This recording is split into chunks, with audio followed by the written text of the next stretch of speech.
ल हजुरहरु मलाई दिउँसोदेखि रिस उठिरहेछ घाँस काट्दा मलाई टोक्ने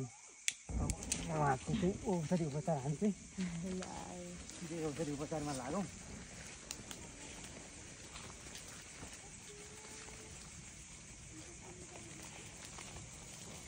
ल है हजुर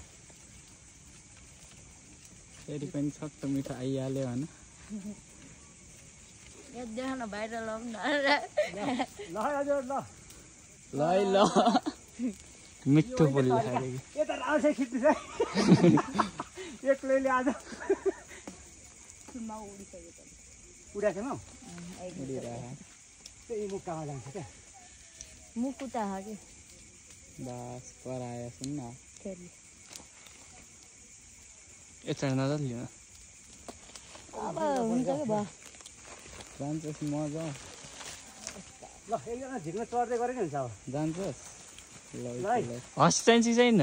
हाँसो चाहिन्न म काने जा राम्रोसित गएछ है हँस चाहिन्छ है पस्नै भयो माथिल्लो साइडमै पोल्नुपर्छ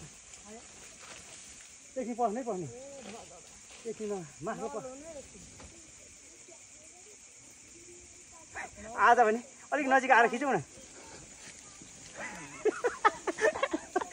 कस्तो लाग्यो मेरो आइडिया हजुरलाई जा सर अब त टोके नि दुख्दैन कि गोलो अलि राम्ररी देखेन कि होइन गोलो देखेन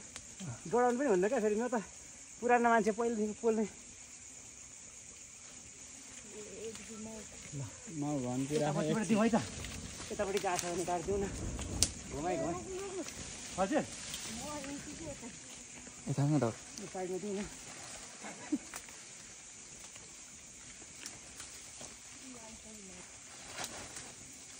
माउ आयो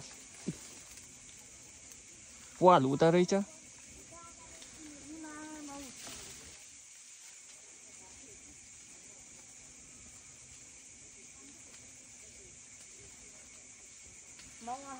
कता राखौँ भन्नु है यो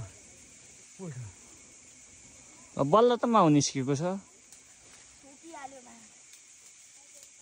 टोको गरेर झिक्नु न कुन आगोमा गाला पोक्यो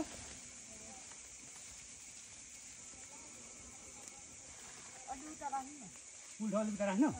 साइडमा अहिले माउ मरिसकेको छैन नि त एउटा त घुम्दैछ सबलाई भिडियो खिचिरह त्यो माथि जाने हो त्यो झिक्नु न झिक्ने मान्छे कहाँ बल्ल त माउ झरिरह मैले पुल्ठो सानो भयो भने होइन तपाईँहरूले साइडमा राखौँ यो पुल्ठो हेर आवा लाग्छ अहिले झर झर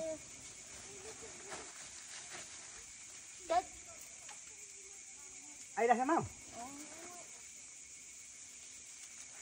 कालो कि रातो रातो सबै त्यो पुल्ठो जान्छ क्या अलिअलि भएको नि खासै टोक्दैन बाबु गर खप्पै बोरामा हाल्नु न जानु त क्या हो त साइडमा म यो राख्छु ल जानु टोकिहाल्यो भित्र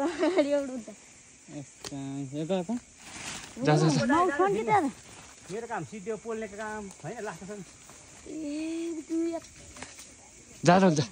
तँ मङ्की क्याप लाएर जा त जाऊ न को जाने ल अरू पोल्ट्री चिरिन्छ है मौसन कि अझै यहाँ तल आयो नि तल पोल्ने माउली नजानी के गोली नजानी